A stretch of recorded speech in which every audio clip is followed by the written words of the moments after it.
Start this recording.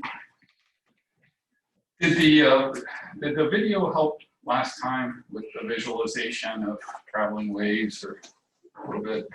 Okay, so we're going to talk about. So kind of at this point, we've had the general equation, but we've looked primarily at wave, the propagating wave, usually called the incident wave. Okay, so today we're going to look at the reflected wave, and there are conditions under which there is no reflected wave, and we generally try to avoid it. To terminate the line so that there is no reflected wave, and we'll talk about what happens when there is a reflected voltage wave. You get what's known as a standing wave, as opposed to a traveling wave. It kind of looks like, it's things are still sinusoidal oscillating, but the peak is not traveling down the line like the case when there is an incident wave. It looks like the peak is staying in the same spot. So again, we generally try to avoid that condition. And what we're going to concentrate on is, and it's due to actually interference between the incident wave and the reflected wave. So we're going to concentrate on the lossless line, terminated in load ZL for the load impedance. Okay, so we've kind of been looking at what happens at the source as we propagate down the line. Now we're at the other end. Now typically, I'll model our load as an impedance. Typically, it's an antenna, and we'll see that the antennas have impedance. It might be another transmission line with a different characteristic impedance as well. Okay. Generally, we wouldn't hook up a resistor to it because it serves no purpose other than to generate heat. And then the thing that's going to be a little different is, we've measured things from the source. Now we're going to put our zero distance at the load. Makes the equations a little more convenient. And then so back up the transmission line from the load would be in the negative Z direction. Okay. But a positive Z, our incident wave is still propagating in the positive Z direction. It's just that we've changed our reference point here. And we define the voltage across the load. This is the phasor voltage, so it's a complex number. And similarly, we'll use, this is the direction, so this is defining the polarity and the current direction at the load. Our line has characteristic impedance of Z0. Remember in the lossless line now that Z0 is a real number. Okay, there's no R prime, there's no G prime, so the J omegas cancel out, and it's the square root of L over C. But it's real now. Our ZL though may be complex. It may be a real value, and we'll also be interested in the cases where it's just an open circuit and a short circuit. Those have some interesting properties.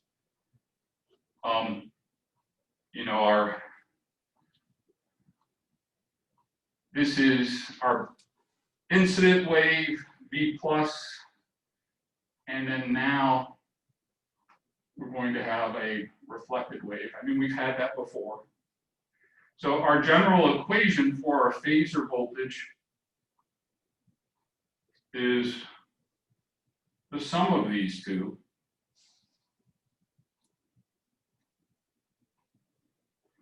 The sum now of the incident wave and the reflected wave, and this is all phasor notation. And we've also written that as, and this is our notation for our forward traveling wave, our forward traveling phasor. V0 plus is a complex number, and then this represents the change in the phase angle as a function of distance. And this is our reflected.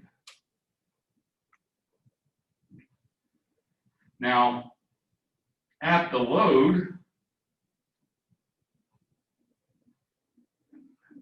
there's a lot of notation here. I know it's easy to get lost in all of this.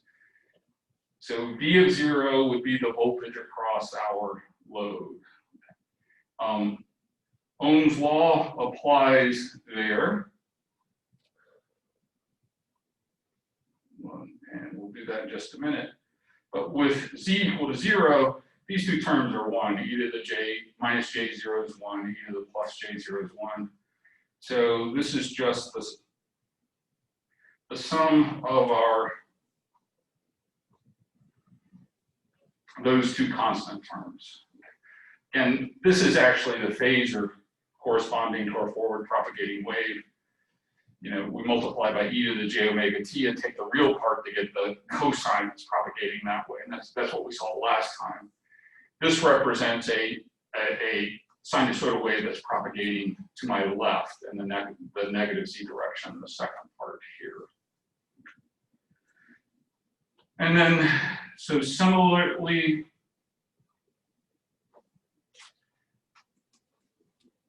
you could go through the steps with our expression for I0. Remember, with I0, well, we have the same notation except I0 plus and I0 minus. And at 0, that's their current through our load.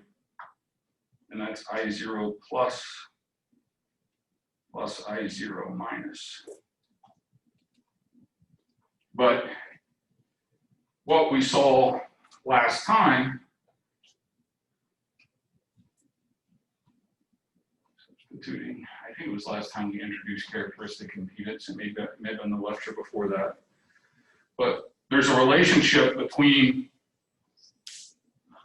these components. I0 plus is V0 plus over the characteristic impedance, and I0 minus is the negative of the voltage over the characteristic impedance. And that minus sign is because we defined our current in our diagram as flowing to the right. Okay. Voltage doesn't have a direction, it has a polarity. And our voltage polarity is always in this model, from the top conductor to the bottom conductor. But we defined our current as always going to the right. So the minus sign here actually means that this current is flowing to the left. So we can rewrite our load current as V0 plus over Z0 minus V0 minus over Z0. And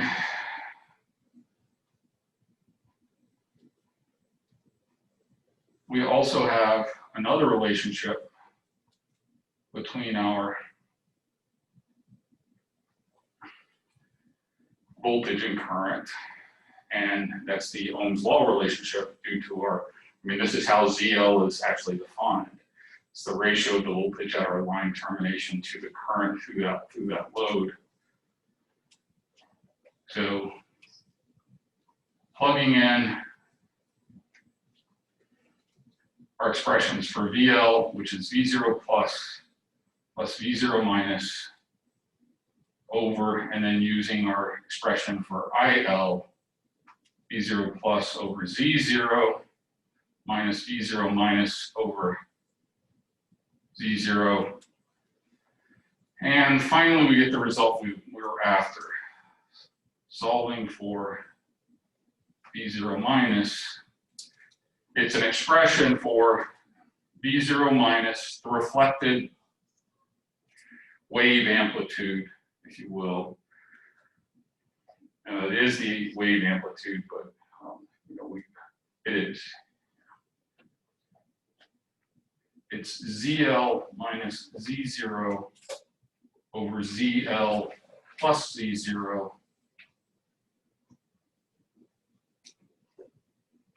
times V0 plus. Okay. So the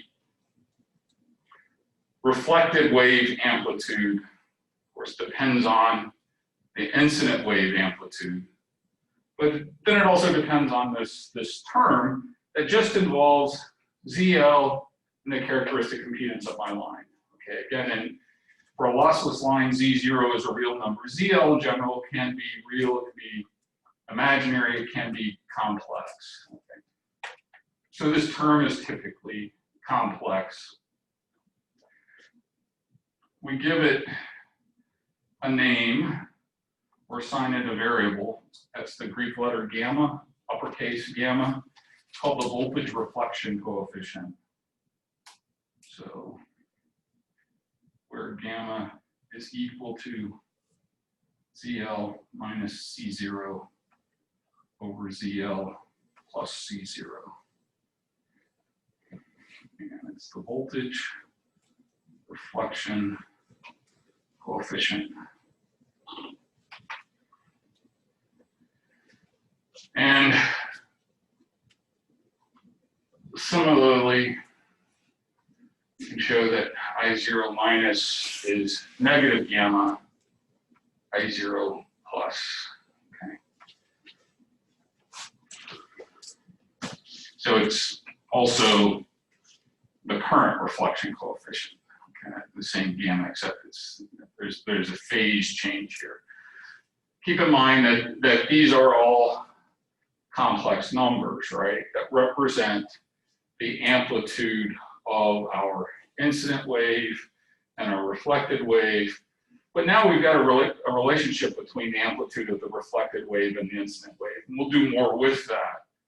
But now if we know what our load is, we can calculate V0 gamma at least relative to whatever V0 plus is, the magnitude of our incident wave.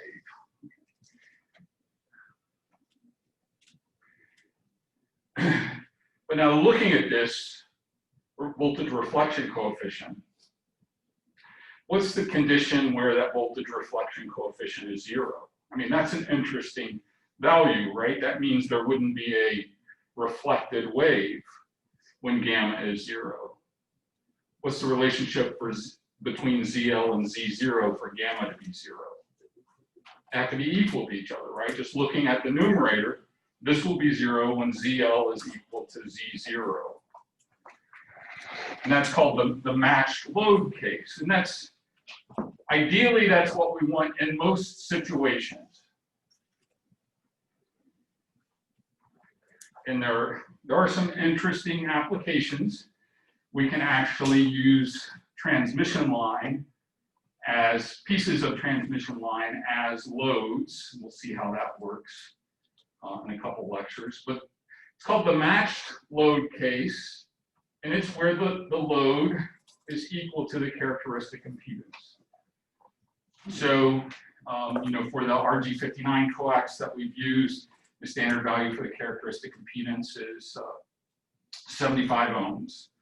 So we would have this matched load case if ZL was a 75 ohm resistor, or another coax that had a characteristic impedance of 75 ohms, or if we could design an antenna load that had a 75, that looked like a 75 ohm resistance.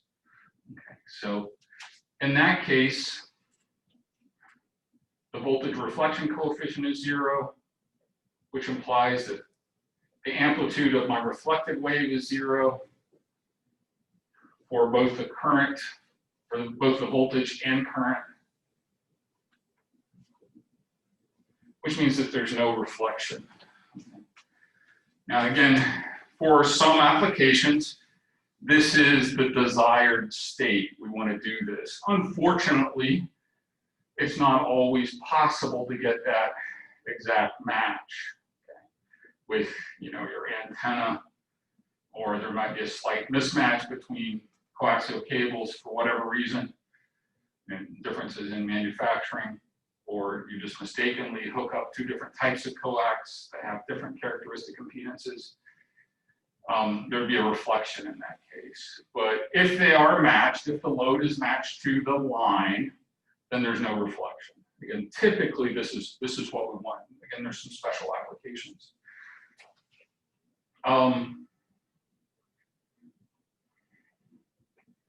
Another interesting case, well, there's two. I've got a couple more interesting cases, but the next one we'll look at is an open circuit. There's no load. You know, what good is the transmission line if we don't attach something to it? It's transmission line. We're trying to transmit a signal from our source to something, right? Well, and we'll see that this actually has applications as not for delivering power, but we can make an open circuited transmission line look like a particular value of impedance.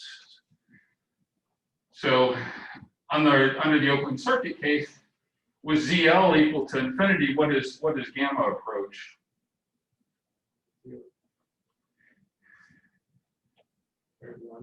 Yeah. Because this is very large, so you can neglect that. Same is true in the denominator, so it's an infinity over infinity case, or ZL over ZL. So gamma is +1, which means V0 minus is equal to V0 plus. I0 minus is equal to minus I0 plus, which means these amplitudes are, the amplitude of my reflected wave is equal to the amplitude of my incident wave. The current amplitudes are equal also. The minus sign means that there's a 180 degree change in phase. Now, what that means, going back to this equation, at VL, if these are equal, VL is going to actually be twice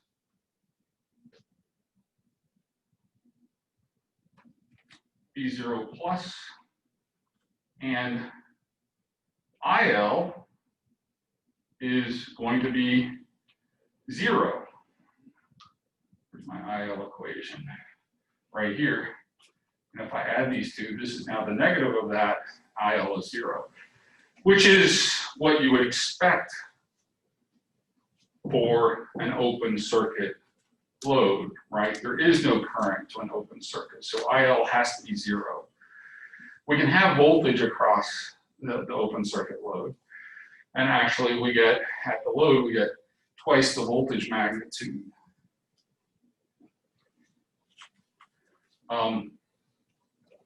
Short circuit. ZL is equal to 0. If you plug ZL equal to 0 in here, you get minus Z0 over Z0, which is minus 1.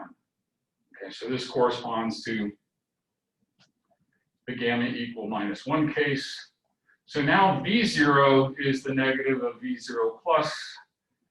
I0 minus is equal to I0 plus, which means VL is now equal to 0. And IL is 2I0 plus.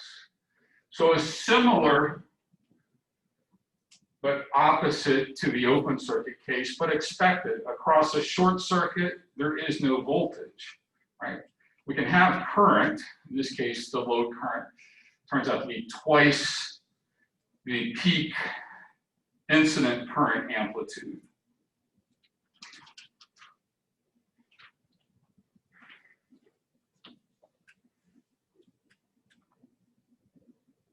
The resistive load case, this is where ZL is just equal to R. Gamma would be R minus Z0 over R plus Z0. Okay, this is a real number now. So what it means is these things would be in phase. My reflected voltage amplitude would be in, my reflected wave would be in phase with my incident wave. My reflected current wave would be in phase with my incident current wave. But you can see here, these are real numbers. Actually, I guess when we have the case where R is less than Z0, that's going to be negative, and they would be 180 degrees out of phase. But this is a real number, and the magnitude of this thing is always going to be less than 1. Because the magnitude of the numerator is always less than the magnitude of the denominator. Which means that the amplitude of the reflected wave is going to be less than the amplitude of the incident wave.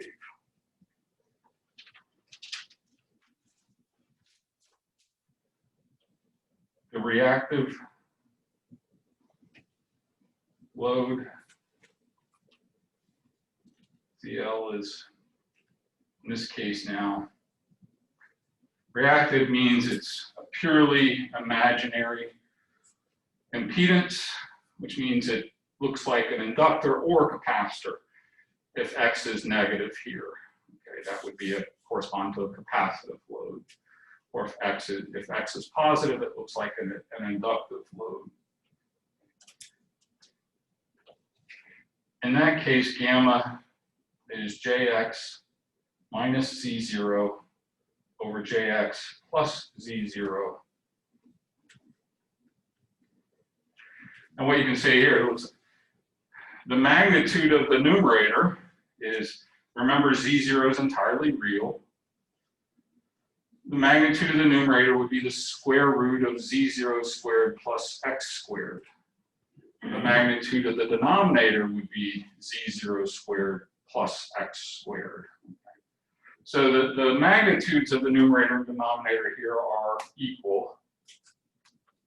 So the magnitude of the reflection coefficient is going to be 1. And what that means is the amplitude of the reflected wave is going to be equal to the amplitude of the incident wave. Now there can be a phase angle difference. The angle of gamma would be the angle of the numerator, which is it's going to be the inverse tangent of X over minus Z0. The angle of the denominator is actually the inverse tangent of X over Z0. So that actually turns out to be pi minus 2 phi, where phi is that inverse tangent, X over Z0. That's actually the angle of the denominator, the Jx plus Z0 component. And the last case we'll consider, before we go on to look at what the implications of this are, is in the general case, ZL is R plus Jx,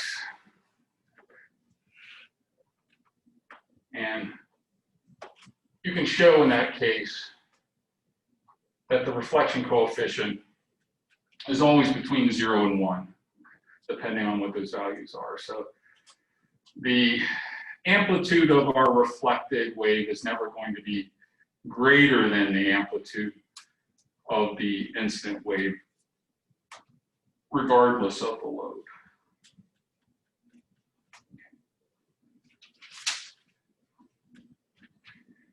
That's a lot to absorb. I want to show you some pictures of what this means in just a second, but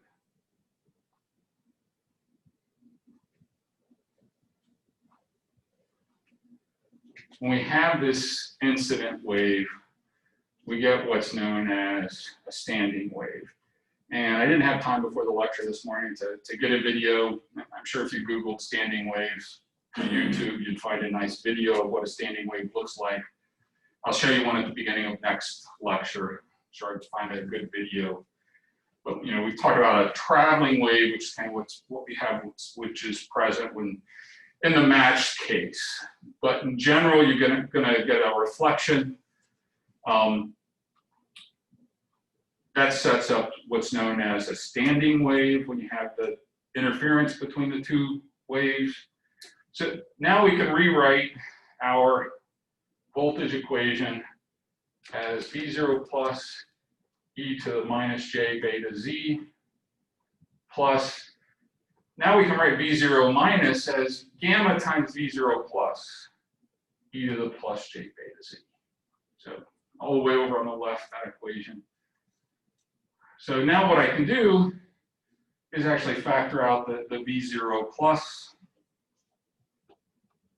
So this is V0 plus, and then it's e to the minus j beta z plus gamma e to the plus j beta z.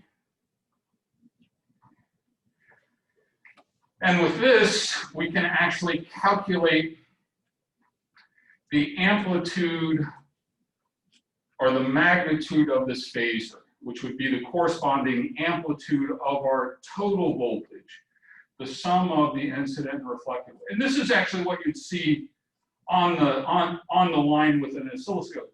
You know, we kind of treated these things as different parts, one propagating down the line and then the reflected wave coming back. You can't separate those.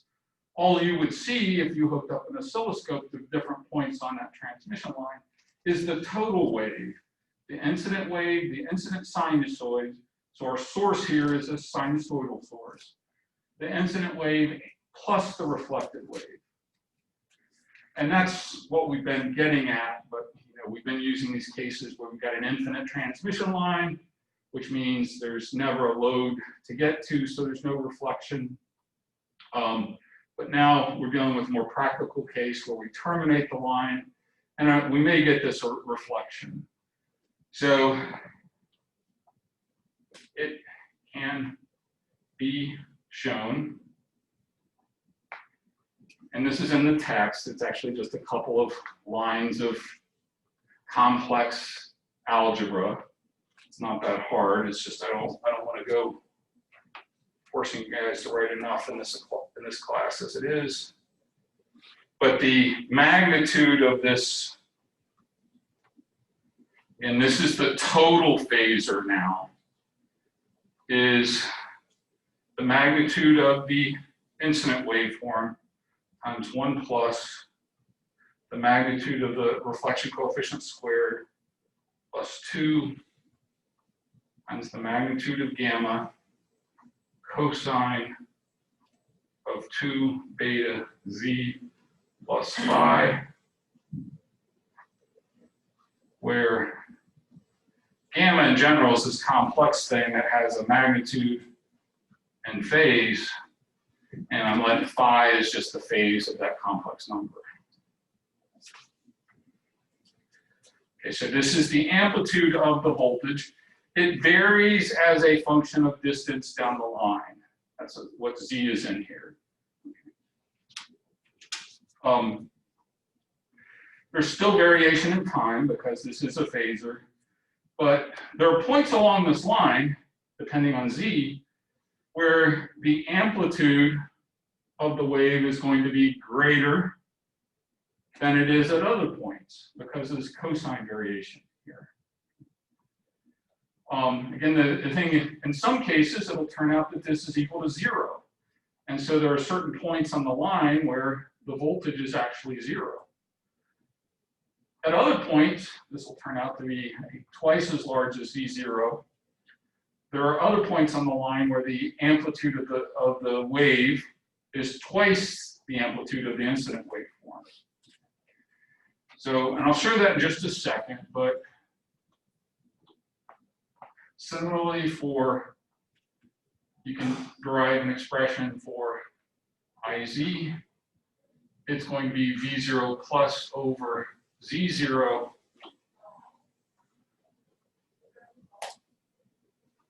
plus gamma squared, and then there's a slight difference here in the sign. This is minus 2 gamma instead of plus 2 gamma, but then the rest of it is the same, 2 beta Z plus C. So let's look at these cases again. The matched load So this is where gamma is equal to 1. ZL is equal to Z0. In this case,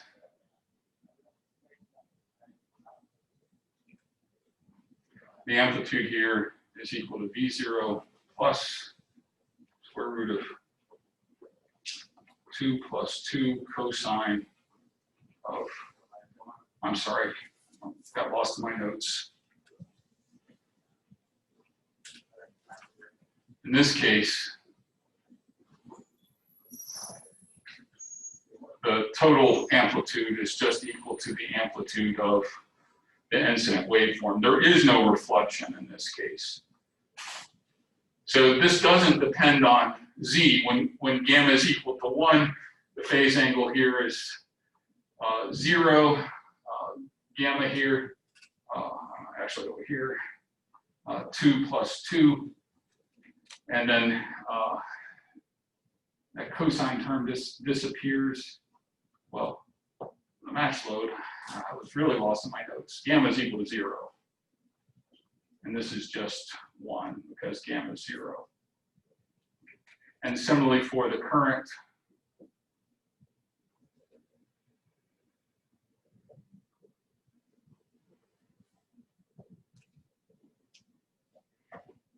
so this is the case that we've looked at before. There's no reflective wave. So you get this sinusoid. This is the traveling wave that we looked at last time. You know, and saw the video. That it looks like this thing's moving to the right. That's what you have with the match load case. So there's no reflection.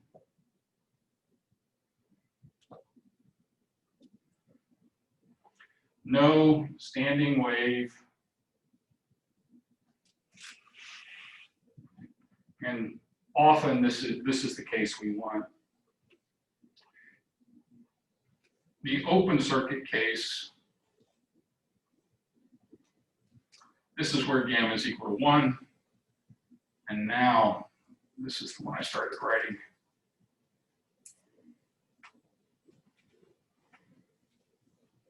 There is variation. If gamma is 1, it's entirely real, so the phase angle is equal to 0. So that term goes away. We'll have 1 plus 1 or 2. And then similarly,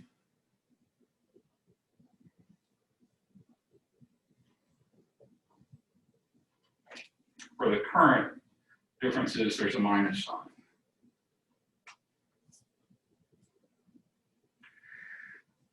Now, I'm going to show you a figure in the text. This is figure 319. And so let's try to interpret that figure.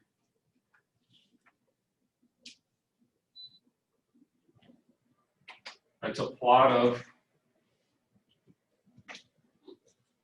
these two expressions. See how much I have to erase here.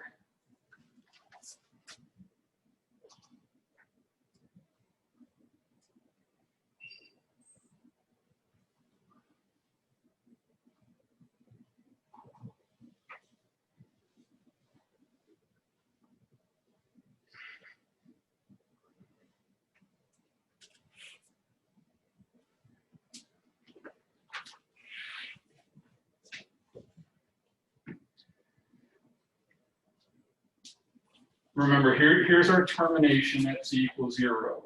This is for the open circuit case. It doesn't say that on here. But remember, in the open circuit case, that's where we have maximum voltage. The voltage at the load is actually 2 times V0 plus. So whatever V0 is, the voltage there is twice that. The current at that point at the load is 0 because it's an open circuit. There's no current through that open circuit. And then the rest of that is just a plot of this equation. The top one's the voltage, the bottom one is the current. Again, at 0, cosine is 1. This would be the square root of 4 or 2. And then for the current, we'd have 2 minus 2 or 0. So at z equal to 0, that's why the current is current is 0 and the voltage is maximum. And then this is just a plot of how the amplitude varies along the line. Okay. Now remember, there's still sinusoidal variation here.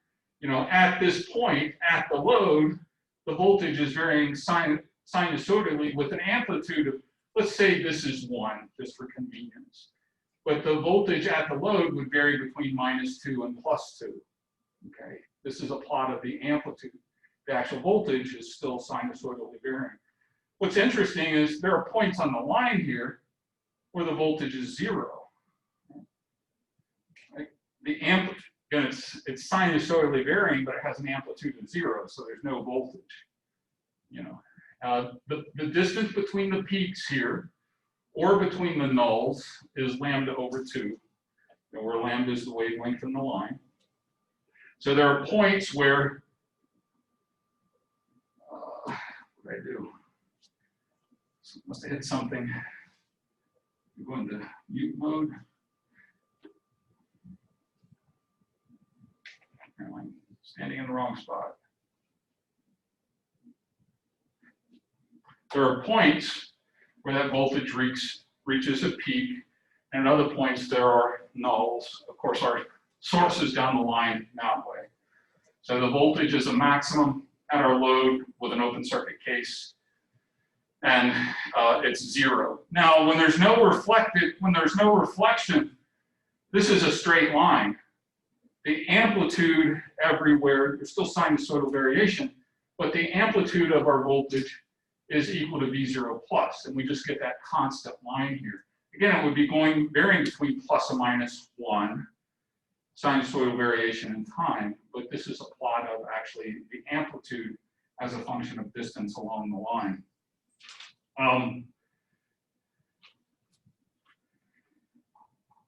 The short circuit case is similar, okay, except it's kind of like this becomes the voltage and that becomes the current. In the short circuit case, remember the voltage is 0 at the end of the line at the load, whereas the current is maximum. So that's similar. And here are the general equations. In the short circuit case, the only difference is gamma is equal to -1. The magnitude is the same, but the phase angle here would be pi. Okay, so now this cosine with a pi shift becomes a minus. And so these equations essentially swap. So, but kind of the same pictures, but my voltage and current waveforms are different. Now, in the general case,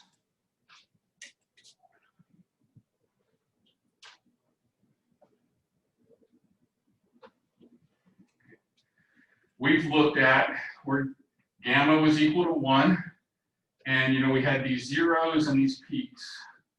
Here's the gamma equals 0 line, which is the match load case, okay, which is typically what we strive for. The other extreme is the gamma equal 1, the open circuit case. And you get this extreme variation in amplitude along the line. For other values of gamma, you don't quite get to 0, and you don't quite get to 2 times the NSIP waveform. But there's still, if you were measuring this with an RMS meter, which square root of, it's the amplitude divided by square root of 2, you would see that RMS meter value vary as you touched at different points along the line. In the gamma equal 1 case, if you measured the voltage right there, you'd measure 0. Lambda over 4 away, you'd measure peak voltage. You'd see that voltage variation along the line. If you're using an oscilloscope, you'd see nothing here, flat line at 0. Here you'd see a maximum amplitude sine wave. So some interesting stuff going on there. All of this is related to, or in order to get a measure of, this is all nice theoretical stuff, but we want a way to practically measure, how much mismatch there is between the load and Z0, and that's directly related to this reflection coefficient, which is related to those peaks and nulls on our transmission line. which perhaps we can measure. And that brings us to the final topic here of what's called the standing wave ratio, or SWR, which you'll hear a lot. The standing wave ratio, or the SWR, used a lot when you're working with transmission line and coaxial cables. What's going on with that projector? But it's actually defined as the maximum voltage in the line divided by the minimum voltage. Okay. So this is actually a measured value, right? So if I could go out and measure. Now, if you notice, for the open circuit case or the short circuit case, you know, my peak is 2 times D0, my minimum is 0. So for those open circuit cases, the SWR would be infinite. In the match load case, these amplitudes are the same, and the SWR is 1. The standing wave ratio is between 1 and infinity, which is a pretty big range. But we typically try to, again, for transmission line that's connected to a load, an antenna, we typically try to get an SWR of 1. Okay? By tweaking the load, adding, and there are techniques that we can use. If you remember power factor correction back in circuits 2, we can add things in parallel with our load to change our load impedance to try and get this matched load case. So you can show using those equations for voltage that theoretically the SWR is 1 plus the magnitude of a reflection coefficient over 1 minus a reflection coefficient. And you can just turn this around, solve for the magnitude of the reflection coefficient. And it's SWR minus 1 over SWR plus 1. Again, this is the theoretical equation, but you can go out and measure the SWR and use that to calculate the magnitude of the reflection coefficient. Okay. In the match load case, gamma is 0, SWR is 1. In the open and short circuit load cases, magnitude of gamma is 1. One case it's plus 1. The other case gamma is minus 1. But both cases the magnitude of gamma is 1. And the SWR is infinity. In general, again, the standing wave ratio is between 1 and infinity. Try to keep it close to 1. The standing wave ratio of less than 2 is often considered good, though. Okay, and we'll look at some techniques to try and achieve that. But that's all I've got today. So I'll let you go a few minutes early. Have a good weekend.